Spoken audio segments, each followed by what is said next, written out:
शर्तों को उन्होंने उल्लेख किया है, उसे कैसे ये लोग नकार सकते हैं? कैसे नकार रहे हैं? हो सकता है पुराणों पे वे विश्वास न करें, लेकिन कम से कम आईने अकबरी को तो देखें, उसी पे विश्वास कर ले। अगर ये उदाहरण किसी हिंदू ग्रंथ से मैं तो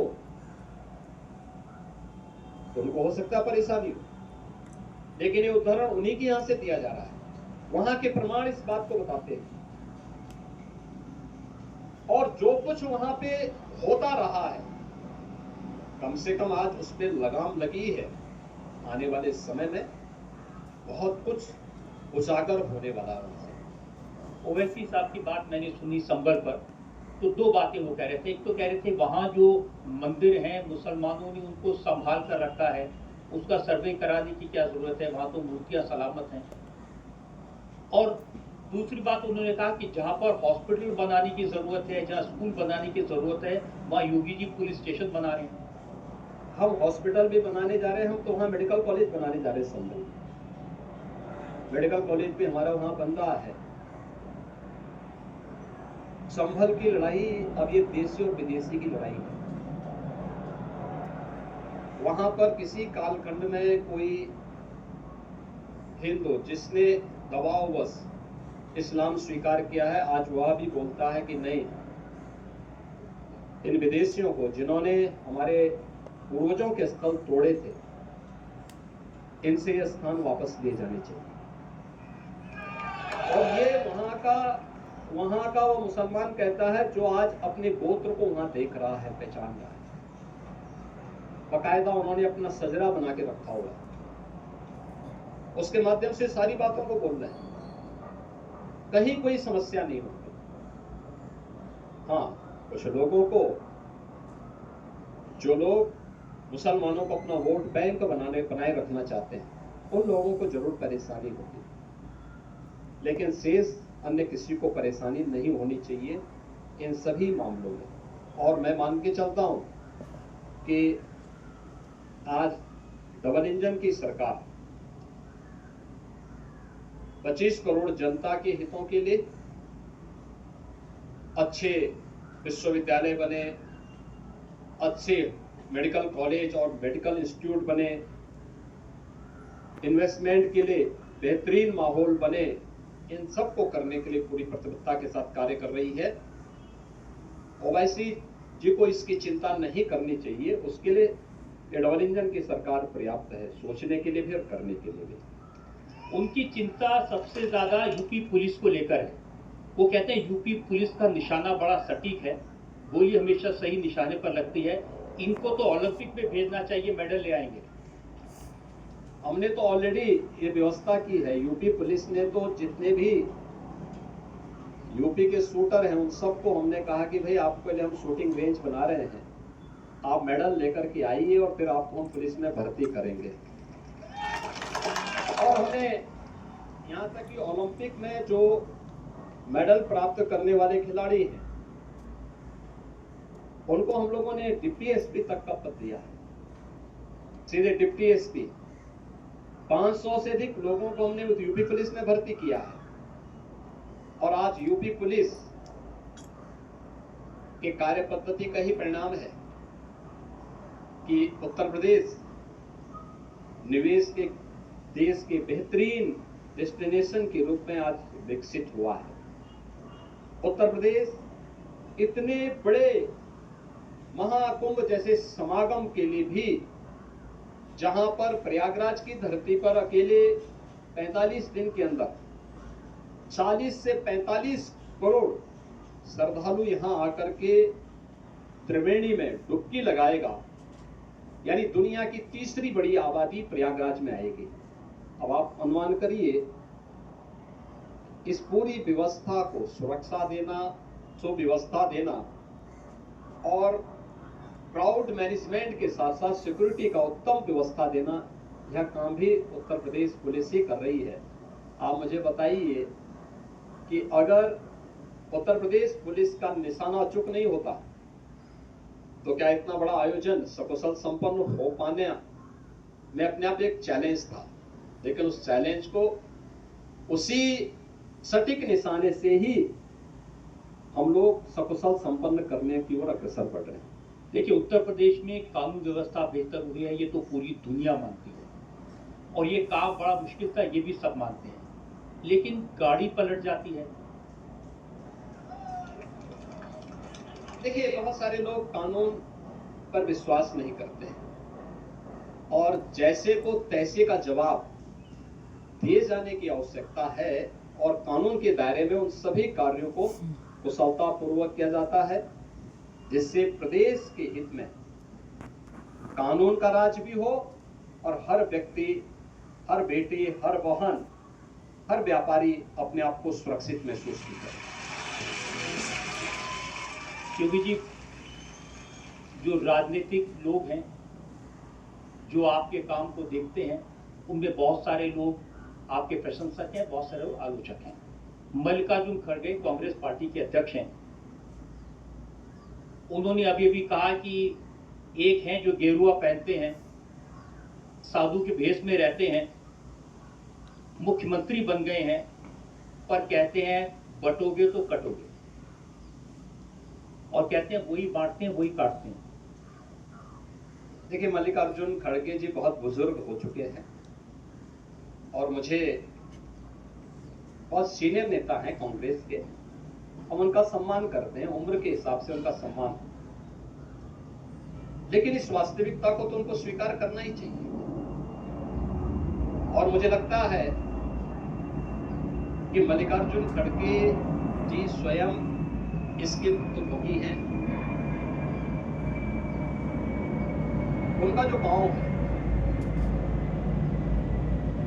वह गांव हैदराबाद रियासत का एक गांव हुआ करता था, जो उनका पैतृक गांव,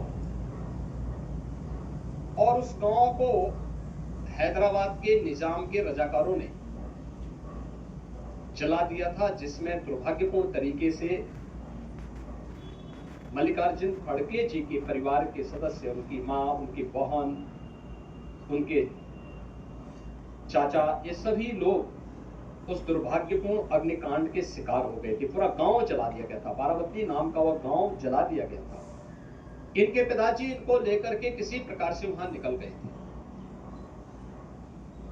तो जो निजाम के रजाकार थे, कौन थे?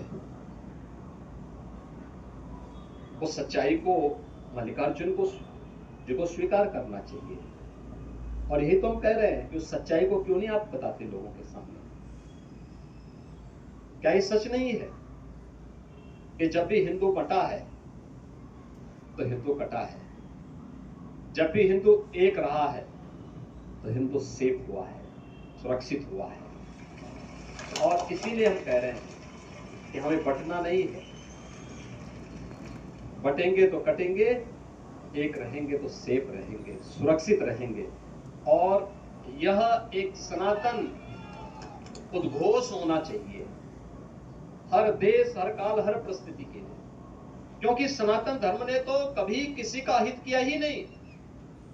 दुनिया का ऐसा कौन मत और मजहब होगा जिसको उसके संकट के समय सनातन धर्म ने संरक्षण न दिया हो?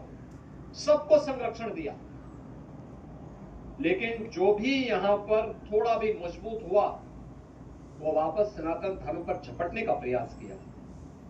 हमें संरक्षण तो सज्जनों को देना ही देना है, लेकिन दुर्जनों से निपटने के लिए भी उसी प्रकार से एकजुट होकर के अपने धर्म का संरक्षण करते हुए ही हम सज्जनों को संरक्षित कर पाएंगे और दुर्जनों को फिर उसका जवाब दे पाएंगे।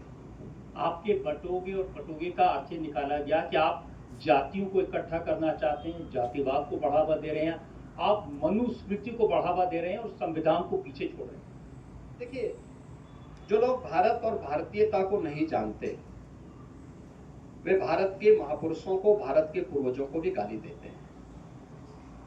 हमें अफसोस होता है कि भारत और भारतीयता को न जानने और भारत के उन परंपराओं के बारे में वे लोग टिप्पणी करते हैं जिन लोगों में इन सब के बारे में कोई भी गहराई नहीं। हमें इस बात को ध्यान में रखना होगा कि भारत उत्तर से दक्षिण तक, पूरब से पश्चिम तक एक है। देश के अंदर वेशभूषा, रहन सहन, खान पान अलग अलग हो सकता है, जातियां अलग हो सकती है, लेकिन जातिवाद खतरनाक है। मत और मजहब के आधार पर विभाजन खतरनाक है। हमें इससे बचना होगा, हर हाल में बचना होगा।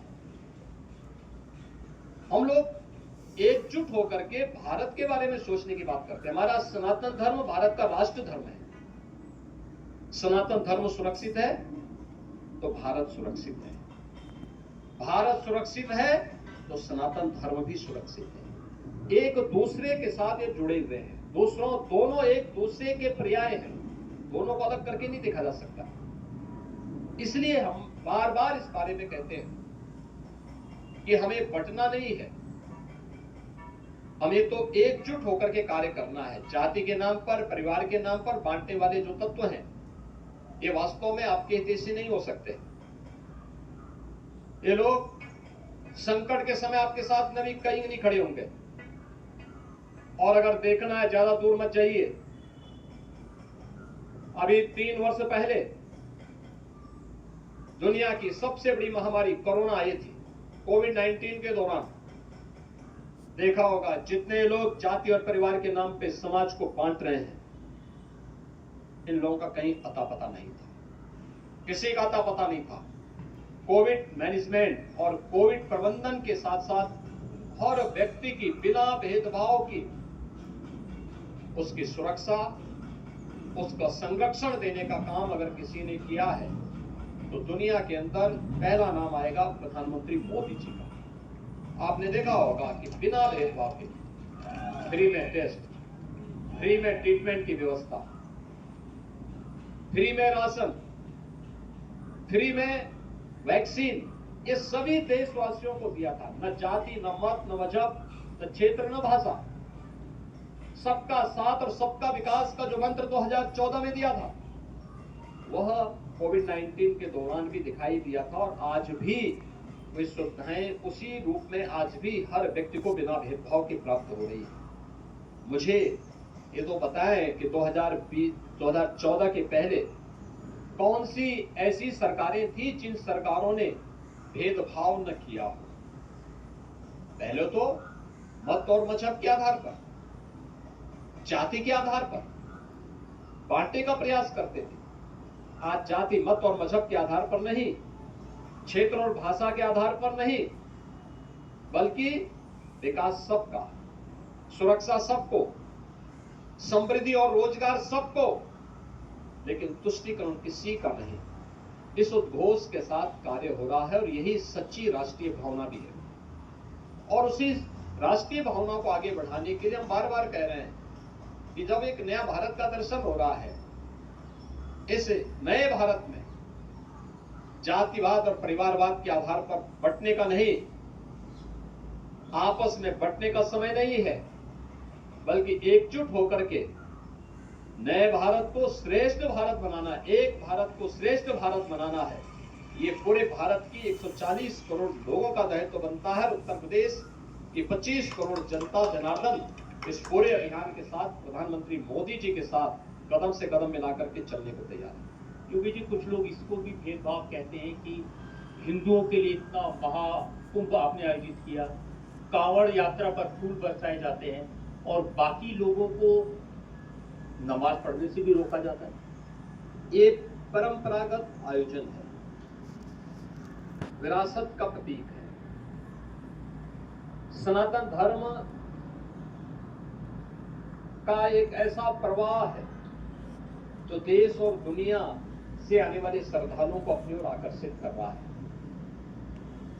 इसमें भी आयोजन प्रयागराज की किसी सड़क पे नहीं हो रहा है। यह आयोजन तो मां गंगा के सानिध्य में, मां गंगा के तट पर, मां यमुना के तट पर, संगम के तट पर, इस विस्तृत भूभाग में पूरा आयोजन आयोजित हो रहा है।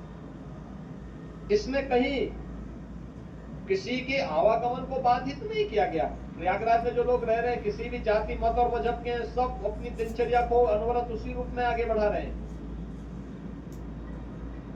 और इसीलिए हम लोगों ने व्यवस्था की, यहाँ के इंफ्रास्ट्रक्चर को, इस महाकुंभ के बहाने प्रयागराज की कायाकल्प हो गई। प्रयागराज की सड़कें, प्रयागराज की सुविधाएं, प्रयागराज की पूरा एक नया प्रयागराज दिखता है। सुंदरीकरण की योजना, बहुत कुछ आज यहाँ पे प्रयागराज को प्राप्त हो रहा है। लेकिन इसके कारण, श्रद्धालुओं के कारण सड़क बाधित नहीं हो रही। हाँ, महाकुंभ के बहाने प्रयागराज में व्यवसायिक फल फूल रहा है। प्रयागराज को एक नई पहचान मिल रही है। प्रयागराज को देश और दुनिया नजदीक से आके देख रही है। प्रयागराज में लोगों का काफी एक नई दृष्टिकोण लोगों को मिल रहा है। हर परिवार अतिथियों के स्वागत के लिए तैयार है। तो एक प्रयागराज का भाव भी है। तो स्वाभाविक रूप से बाधित करने के लिए नहीं, आतिथ्य सत्कार का एक शुभ अवसर प्राप्त किया है, प्रभु ने दिया है, भगवान बेड़ी माधव ने, मां गंगा ने यहाँ प्रदान किया है और उसका लाभ लोग यहाँ पे प्राप्त कर रहे हैं। लेकिन सड़कों पर हम हर शुक्रवार के दिन या हर किसी भी दिन आकर के बाधित करें, ये नहीं। ऐसा नहीं कि हम लोग मुहर्रम के जुलूस को रोकते, परंपरागत जुलूस है, मुहर्रम के जुलूस नहीं रोकते।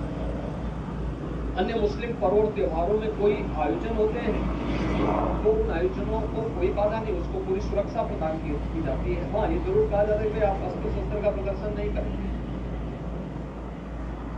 मर्यादा के अंतर्गत, कानून की व्यवस्था के अंतर्गत आपको इस आयोजन को आगे बढ़ाने में कहीं कोई बाधा नहीं, कोई दुविधा नहीं होती। सुरक्षा उनको भी प्रदान की जाती है।